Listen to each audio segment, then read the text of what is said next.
welcome back to my channel. My name is Ashley for those of you who are watching for the first time, and for today's video I am going to be doing an influencer Q&A where you guys have asked me questions about how I've built my brand, how I get to partner with companies, what equipment I use, and stuff like that.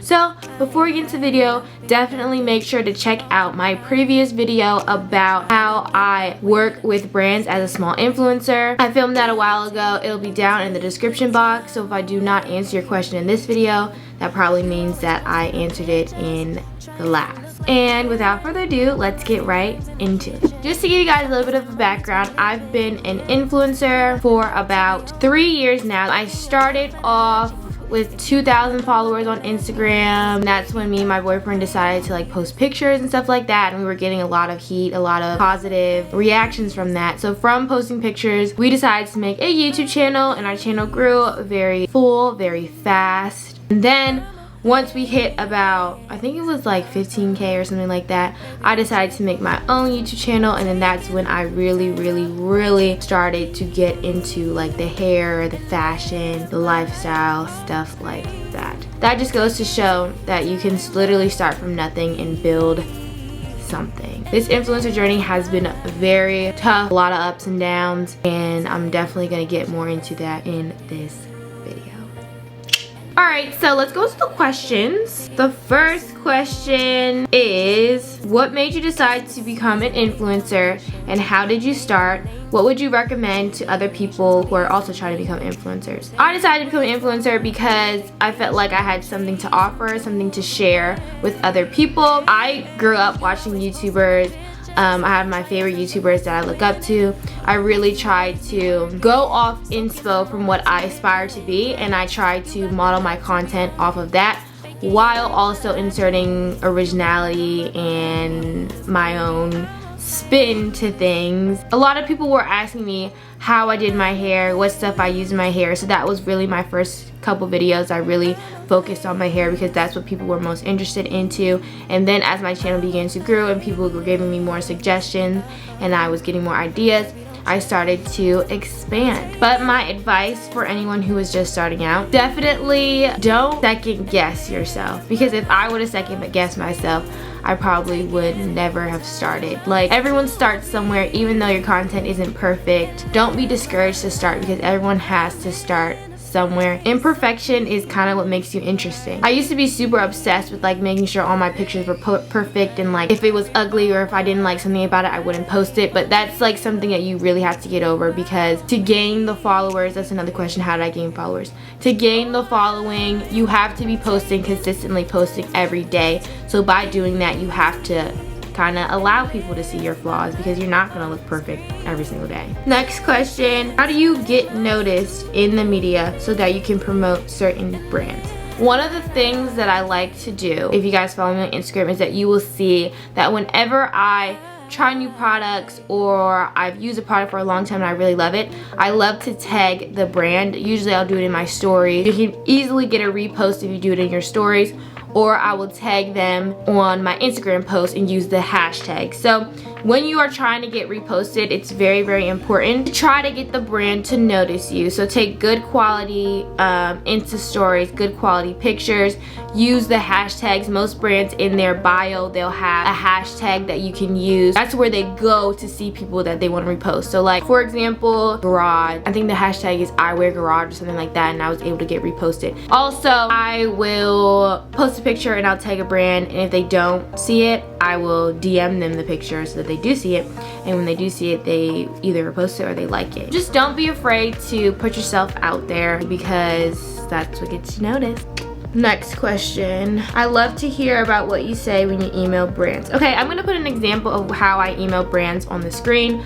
In my last video, I mentioned to you guys, when you are reaching out to a brand, it's important to try to find their PR email or DM the brand and ask for their PR email, because when you email the customer service email addresses, you will not get a response, or you won't get the response that you want, because those emails are for shipping and order issues. They're not for partnerships. So finding the PR email is very important. And when you are emailing a brand, I would say to make it as short and straight to the point as possible. If you guys don't know how to formally type an email, you always put a heading at the top. So you would say good morning or hello. Then you would leave a space and then you would start your paragraph. So I would usually introduce myself saying, hi, my name is Ashley Jones. I would say I'm a fashion influencer if I'm talking to a clothing brand, or I would say I'm a hair care influencer if I'm talking to a hair care brand, just depending on who you're catering to. Usually it's a brand that I have been a fan of for a long time, or that I know of. So I would say, I've been a fan of your brand for a long time. I love your products, or I love your clothing, and I would love to work with you, or I would love to collaborate with you on Instagram. If I want to do Instagram, or I would love to collaborate with you through YouTube, just depending on what you want to do. Then I would stop it at that. When I close my email, I always say, feel free to check out my social media profiles down below. I'll have all the direct links so they can check it out easy. And then I would say, I look forward to a response, Ashley Jones. Like, that's how I close it. Not a lot of words, but it's very short, it's very to the point, because when these people are going through multiple emails, they want to see things that are easy to find. So by including those links in your email, they can click on it, they can see your Instagram, they could be like, oh, okay, I like her, let's do it. It's just easier to go through it and to make a decision on the spot. Next question, when brands want to collaborate with you, do you expect a certain amount of money?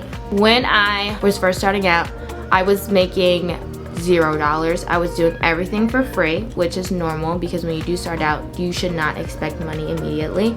I did not start making serious money until this year. If you guys want to know my prices, I can break them down a little more in another video, but for now I'll be very brief. So when I price my content, usually I will have a set price for Insta stories, Instagram feed posts, and then I'll have my YouTube videos, and then I'll have a YouTube shout out, like a 2-minute mention, and then I'll have like TikTok videos. Those are on my list. If you guys have an Instagram and you're trying to become an influencer, I recommend that you turn your profile into a business profile, because most of the brands want to see your insights. So going off those numbers, I have decided to price my content. If a brand is looking to spend the least amount of money, usually I would offer an Instagram story. If they want more exposure and are willing to spend a little bit more money, I would recommend the Instagram feed posts. And then if you really want a thorough review of your product or of your clothing, I would recommend the YouTube video, which is going to be the most expensive because that's like the hardest to make. When I did set my prices, it took me a while to finally get the respect from a brand that I deserved for someone to actually pay my prices, which is fine, because I'd rather work with a brand who actually wants to work with me rather than someone who just wants something for free. That goes into my next question, which is your media kit. Your media kit will include your prices along with your average insight. So the average views you bring in, the average likes you get, the average story views you get, that's all going to be included on your media kit, along with like your business email, your contact information, your address, if they want to send you something. Just a media kit is really nice to have because you don't have to retype that every single time you want to work with a brand. Next question, do you have a side job or a 9-to-5? If so, when did you feel comfortable enough to quit? So I am not making enough money right now to like quit my regular job, so I am still working and I do film on the side, which is fine, it works for me now, but eventually I do want to be like a full-time influencer. I would be willing to quit my job when I'm making 4K from being an influencer, and right now I'm like in the upper hundreds at the moment. Next question, do you make more money from YouTube or Instagram? Definitely, I would say I make the most money from my partnerships rather than like my platforms. My YouTube check is usually in the lower hundreds and I get that once a month.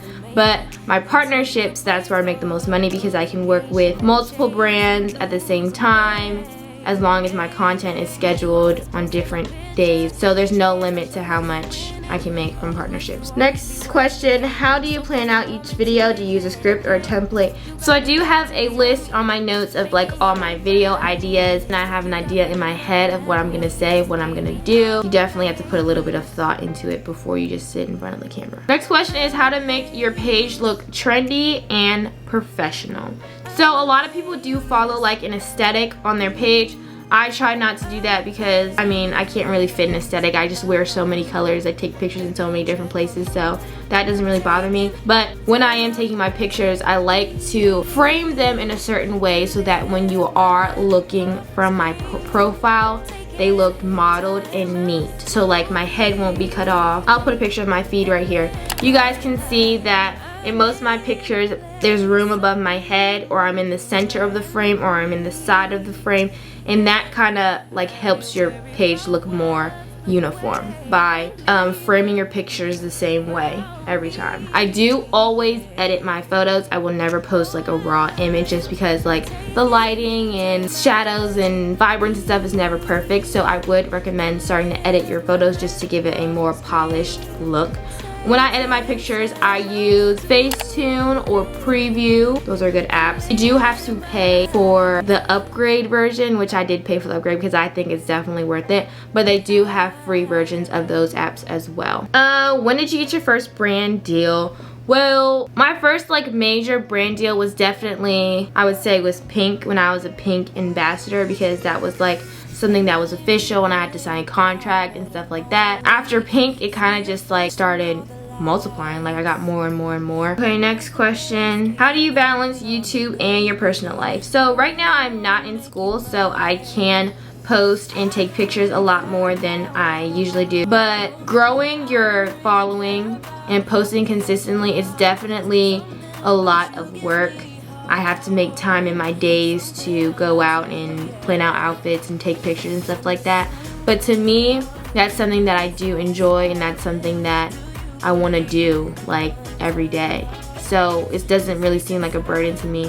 But becoming an influencer is not an easy journey, and I know I still have a long way to go, but I do enjoy the journey. I enjoy the lifestyle. I enjoy the taking pictures and the filming and the editing. I enjoy every single part of it. So definitely, if you are trying to do it or if you're thinking about doing it, it's something that you have to truly love. Most of this is, I don't want to say volunteer work, but it is going to be free work for a while until you start to get that strong following and that reputation in the industry. I hope this video was informative enough for you guys. I hope you guys enjoyed it. I hope I answered your questions. If not, definitely check out my video down below where I go a little bit more into working with brands and how to reach out. Thank you guys so much for watching. I love you guys. I'm almost at 25K, which is another milestone for me. Halfway to 50K. I definitely would not be where I am today without you guys, and I just can't thank you guys enough for helping me live out my dreams. I'll see you guys in my next video. Stay happy, stay blessed, and love you later.